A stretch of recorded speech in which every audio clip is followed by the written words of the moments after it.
Hey everyone, welcome back to Otaku Talk with OD.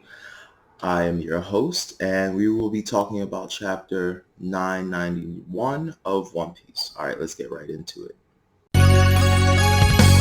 張れそう頑張れ諦めないで口笛吹きさ歩き出そうよ Going now All right, guys, pretty good chapter, pretty decent. Continues smoothly from where we left off last chapter. Before I get into it, let's talk about the cover page as normal. It's Pound again. I've made my thoughts clear on the whole cover page story with Pound. I'm kind of over it, like I said. Um, but I won't lie. It was touching. I'm glad that they're reunited. I'm glad that they know he's their dad. He had proof and all that. And the whole mafia mentality of family. Like it looks like they're gonna look out for him now. I'm just really hoping that there's some kind of big payoff because like there were chapters. I don't know, but there had to have been at least bare minimum 10 cover page stories, right? I don't think I'm over exaggerating. I actually think I'm being pretty like like liberal with my is it conservative with the 10. I think there was way more, but like I think we got the point. I think the cover story could have been told in much fewer chapters, pages. I mean, um I'm not trying to be a dick. It's just that like Pound is cool and Lola and Chiffon, like their whole thing is cool, but like there's just a lot more going on in the One Piece world that I care about and I would like to know about, and I get it. I get it. But Oda wants to tell the whole story and I think he did. And so like hopefully there's like one more, or like this was the last one. Anyway, moving on to the chapter. I'm gonna like read it as I talk about it because I didn't have time to take down notes and I'm about to go somewhere. But so we leave off with uh X Drake just took out one of the numbers along with Luffy, and now he's trying to link up with him. And so they have flashbacks of Kobe, which, by the way, I love my boy Kobe, man. Night and day what he used to look like. And I remember, though, that is an example of a great cover story, by the way, because I remember reading those cover stories like crazy when him and Helmeppo were training. Like, I'm just so happy, like, he's at the level he's at now. Like, what is he, a captain now or something, or slightly under a captain? And like he's gotten so strong, he's grown leaps and bounds, and it's just I'm happy to see my boy put in work, and I have big expectations of him at the end of the series. um I definitely can see him becoming possibly a vice admiral. Yeah, definitely, definitely vice admiral. Am I going too far? Nah, he has to be that strong, I think, at least. So we go on through the chapter and it seems like Zoro, as well as who is it? Frankie. Zoro, Frankie, Jinbei, the whole crew is not about trust and X Drake. And like I think the funniest part of it all is that like the main reason they don't fuck with him is the fact that like he's abandoning Kaido. Like to them that's like what the fuck? Like it's one thing to be with the enemy, but then to just kind of like jump ship on them, like you have no honor. So like damn, yo, they are really, really not fucking with it just because of the like, just the pure, what's the word I'm looking for here? Um, the principle of it all. Like, yeah, the pure principle. But right after they all, give their dejections and say like, hey, I'm not about it. Luffy's like, it's fine. He's an ally. No basis, just Luffy being Luffy. Reason why I love this kid. Like, will it get them in trouble one day? Maybe, but Luffy has always seemed to have a good judge of character, so we're just gonna roll with it. But that shit was super funny. So we have Ulti and Page One getting involved in the fight again. I truly, truly cannot believe this will happen, but I am super excited if it does. But does it look to you like Usopp and Nami are gonna have to fight Page One and Ulti? Because I was under the impression that they were decently strong.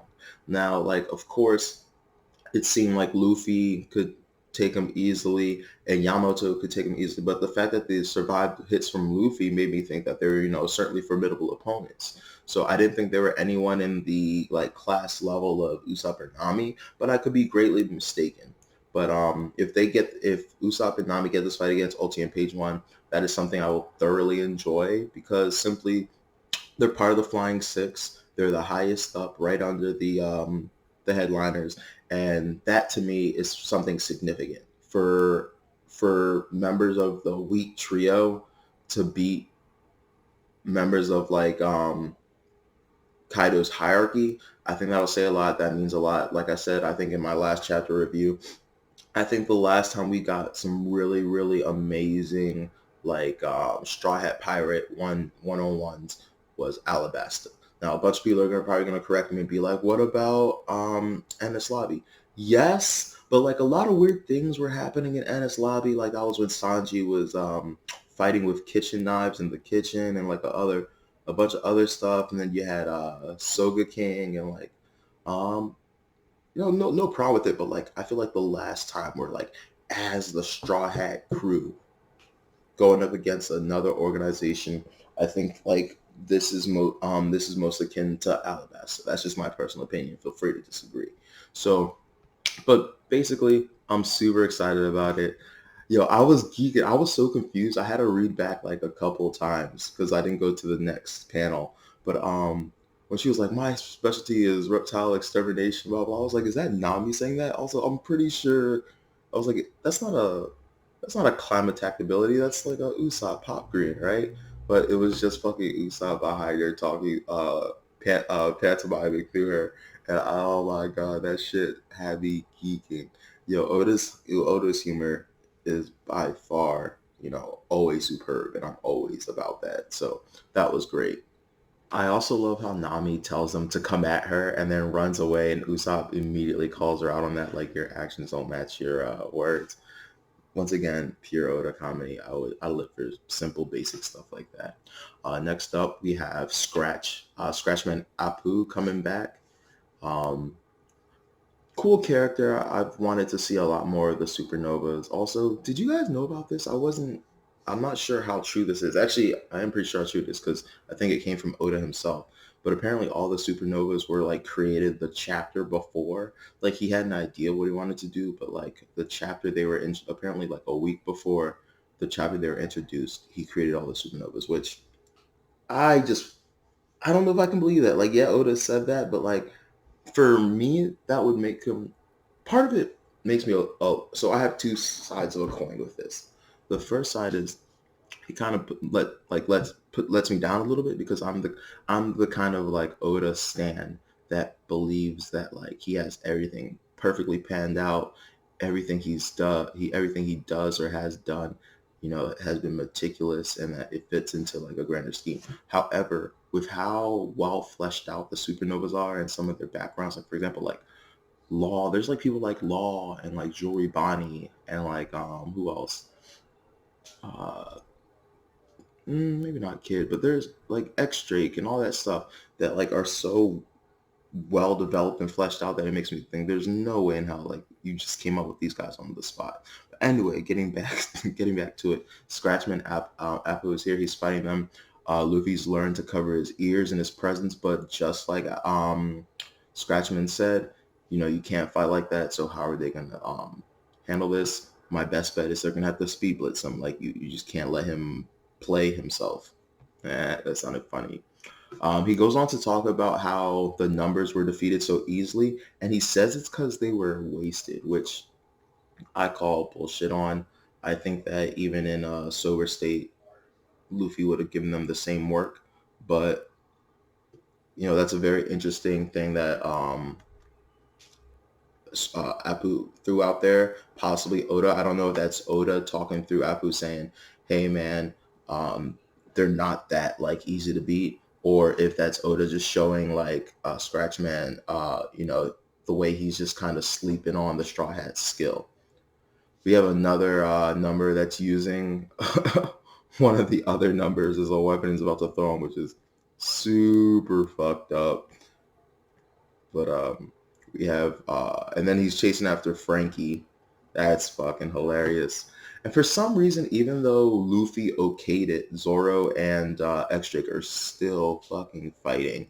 So I don't know what's going on there. But the part that got me weak as hell, and like I said, I love Oda's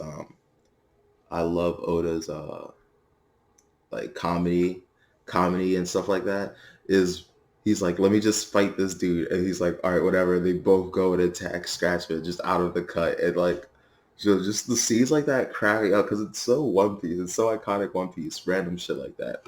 Oh, next part. This part was super interesting. So Queen shows up with what looks like, some form of Gatling gun, and a very interesting comment is made, and it's like, it can't be, these bullets are, in my personal opinion, I assume they were sea stone bullets. So for the longest time in this series, we have never, you guys can correct me, but we have never seen sea stone bullets. Am I correct in that?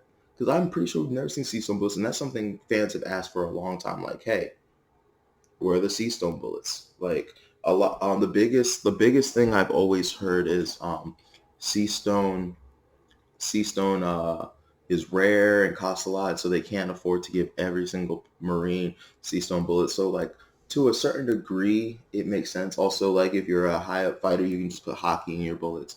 But I do believe that these are sea stone bullets because they're in Wano and they mine a lot of sea stone. So of course they'd have it. Also, I feel like the Marines have a lot of sea stone too because they line the entire bottom of their battleships with it. So it just kind of seems like horse shit too. But I do get that, like, I remember reading like half a decade ago that, like, just imagine the cost of like giving everyone sea stone bullets, and then the thing is, sea stone bullets aren't really retrievable. He's like, they were telling me like maybe arrows make more sense because you can kind of retrieve them, but like you can't really retrieve bullets. So like, it makes sense. I was looking at some forums, the forum actually where I saw the chapter released, and people were saying that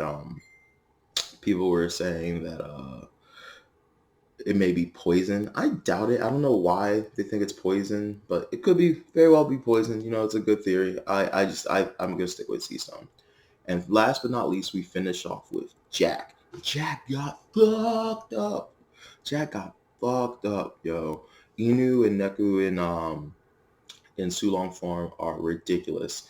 And it's to the point where Kaido had to step in. And I'm actually really surprised that Kaido stepped in to help Jack, because he seems like the kind of person that values strength over weakness and would kind of be upset that Jack lost. But I think maybe he's just taking it personal that one of his like hand-picked personal um, subordinates, who's an all-star, is getting fucked up. But he's also acknowledging the strength of Sulong, Inu, and Nico. So I cannot wait for next chapter to see this fight. Something I want to talk about also is Kaido uses a blast breath, and we see Kinemon use his Foxfire style to cut it in half. And I'm just trying to figure out if, because it's technically like a fire breath, even though it seems more energy based, especially in the anime, if he can cut it because it's fire, or if he can just cut it because of like sheer technique, power, and skill. Because I never got this impression that Kinemon was at the level to do something like this. But him cutting that fire blast was incredibly cool to me, and I can't wait for next panel to just see like the extent of Kinemon's power, because even though he's the leader, I've never seen him as one of the higher ups in power in the Scabbards. Anyway, great chapter. No break next week, so I really look forward to getting back into it next week. I hope you guys enjoyed. Sorry if this video was a little bit more what's it called, on the monotonous side. I like to like take notes and review before I post this, but I've been doing a lot of schoolwork and stuff, so I'm tapped out. But I really wanted to get this review up while I had the energy to do it. If you guys like this, please like, share, subscribe. I would really appreciate it. Like I said, I just really love talking about anime, and I'm going to be starting, probably starting tomorrow. I think I'm going to try to do it tomorrow. I'm going to start releasing My Hero and Dr. Stone reviews weekly too. So wish me luck. Anyway, guys, take care and keep reading on.